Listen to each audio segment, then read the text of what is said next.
Aujourd'hui, je vais vous montrer comment faire percer votre musique sur YouTube, comment cartonner le score sur vos chaînes YouTube.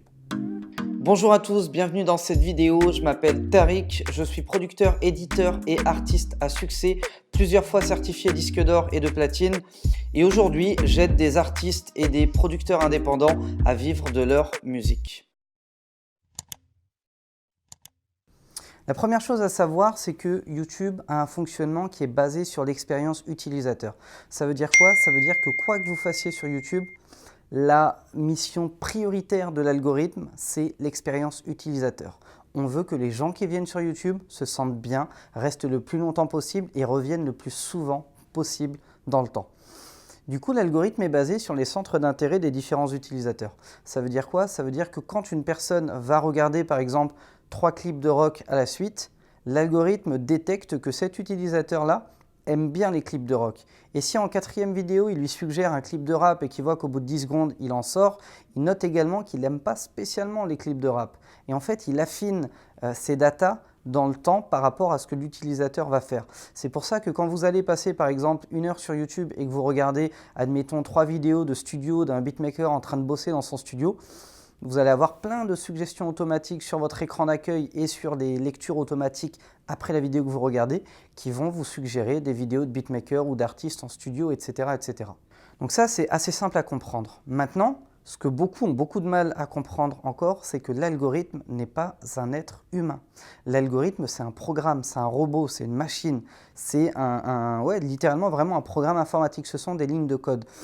Et lui, du coup, il ne voit pas la même chose que vous. Vous, quand vous regardez un clip, vous voyez des images, vous voyez de la couleur, vous voyez un artiste, vous entendez une musique, vous comprenez un texte, etc., etc. Vous savez tout de suite si c'est de l'afro, de l'urbain, du reggae, de la dancehall, du rock, de l'EDM, etc., etc. L'algorithme, lui, ne capte rien. Tout ce qu'il capte, c'est les lignes de code qu'il y a sur la page. D'ailleurs, si vous avez 2 minutes, faites clic droit sur YouTube, faites afficher le code source et vous verrez exactement ce que voit l'algorithme. Du coup, il ne peut pas référencer, il ne peut pas relayer de la bonne manière vos clips s'il ne comprend pas ce que vous faites. Pour l'aider à comprendre ce que vous faites, il faut remplir certaines clés de référencement et grâce à ça, l'algorithme, dans sa lecture de lignes de code, va comprendre que, je ne sais pas moi, c'est un clip de rock français, c'est un artiste francophone, le clip parle de ci ou de ça, l'artiste fait ci, fait ça, il a telle année d'expérience, il a déjà sorti tel truc, tel machin, etc., etc. Grâce à ces clés de référencement-là, l'algorithme comprend de quoi il s'agit, il comprend ce qu'il y a dans ce contenu-là. À partir de là, à votre avis, qu'est-ce qu'il va faire? Si c'est du rock français, il va se dire, tiens, là j'ai à peu près 800 000 personnes qui viennent de regarder 3 clips de rock français, bon, je vais prendre 10% de ces gens-là et je vais leur montrer ce clip-là parce que je viens de comprendre que c'est du rock français. Puis visiblement, ça plaît à ce genre de personnes-là. Et il va le suggérer automatiquement. Et quand la suggestion donne des bons retours, c'est-à-dire que les gens effectivement ont vu la vidéo apparaître, l'ont regardé assez longtemps, ont mis un like, l'ont repartagé ou autre, et au lieu de rester sur 10%, il va s'étendre sur 30%, 50%, 100%, etc., etc. Et c'est comme ça qu'on crée littéralement un buzz viral. Maintenant, la plupart du temps, le problème qu'il y a, c'est que vos clips sont extrêmement mal référencés, voire ils ne sont pas référencés du tout.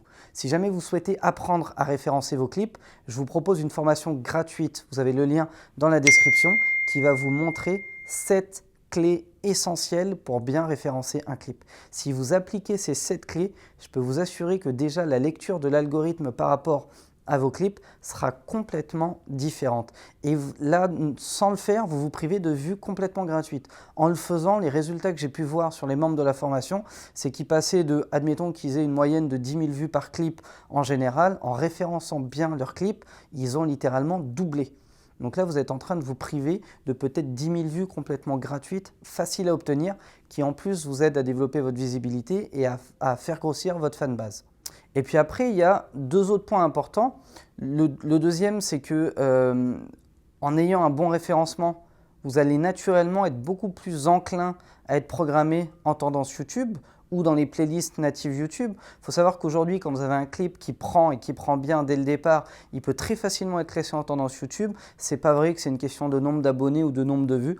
Ça n'a rien à voir, c'est une question d'engouement. Quand vous sortez un clip et que vous avez 1000 personnes qui le partagent dans la demi-heure, vous pouvez être un illustre inconnu, vous allez vous classer en tendance YouTube parce que YouTube va détecter qu'il se passe quelque chose. d'anormal sur votre vidéo et que visiblement ça plaît à beaucoup de gens et ça crée littéralement un buzz viral. Et en étant en tendance, là je peux vous garantir que ça pète le score. Mais ça, c'est pas facile à obtenir, mais ça peut s'obtenir assez rapidement, encore une fois, avec un bon référencement. Et puis le dernier point, ce sont les playlists natives de YouTube. Je ne sais pas si vous avez déjà vu ça, mais si vous allez sur la barre de recherche YouTube et que vous mettez le nom d'un artiste, vous allez avoir ces différents clips, des playlists également auxquelles l'artiste est intégré. Et puis sur la droite, vous avez un truc qui s'appelle Mix YouTube. Ça, ce sont des playlists créées par l'algorithme. Et donc dedans, vous avez beaucoup de morceaux de l'artiste, mais vous avez aussi des morceaux d'autres artistes qui se positionnent dans le même style que l'artiste que vous avez tapé. Exemple, je ne sais pas moi, vous tapez Aya Nakamura sur YouTube, vous allez avoir une playlist avec 5 titres d'Aya et puis un titre de Niska qui se glisse. Pourquoi? Parce qu'ils ont fait un morceau ensemble et parce que manifestement le public qui écoute Aya Nakamura écoute aussi Niska. Et puis vous aurez peut-être un morceau de Nino qui va se classer par là, etc., etc. Donc les playlists YouTube, elles sont ultra puissantes aussi. Et ça, pour les intégrer, il n'y a pas de secret. Référencement YouTube. Plus votre clip va être bien référencé, plus vous êtes susceptible d'être intégré à ce genre de playlist et le plus de playlists vous allez avoir et le plus de visibilité vous aurez. Et puis il y a un dernier point également pour booster votre visibilité sur YouTube, c'est la publicité YouTube. Mais la publicité YouTube, malheureusement, très peu de gens savent l'utiliser correctement, très peu de gens sont rentables avec la pub YouTube. Et dans la formation YouTube Booster que vous découvrirez en vous inscrivant à ma formation gratuite sur le référencement YouTube, je vous en parlerai rapidement, vous verrez que j'ai développé un degré d'expertise en pub YouTube qui est assez important, en tout cas sans prétention aucune, et je vais vous montrer de quelle manière, il y a des petites astuces, il y a des petits trucs, des petites techniques à connaître qui vont vous permettre, sans dépenser beaucoup d'argent, de l'ordre de 5 à 10 euros par jour, d'avoir une visibilité de dingue sur YouTube. Voilà pour moi, ça vous donne déjà des pistes de réflexion. Pour ceux qui ont vraiment envie de cartonner sur YouTube, cliquez sur le lien dans la description. Inscrivez-vous à cette formation. Encore une fois, c'est totalement gratuit. Je le répète, à aucun moment vous allez devoir rentrer une carte de crédit. C'est 100% gratuit. Vous avez 1 heure de formation en live avec moi et je peux vous assurer qu'à l'issue de cette heure, vous serez capable de référencer vos clips bien mieux que 95% des vidéos qu'on voit aujourd'hui sur YouTube. Merci d'avoir été attentif à cette vidéo. Si jamais ça vous a appris des choses, lâchez-moi un gros like, repartagez la vidéo à un maximum de monde que ça pourrait intéresser. Abonnez-vous à la chaîne YouTube Producteur à succès, ça récompense mon travail et ça vous prend 2 petites secondes.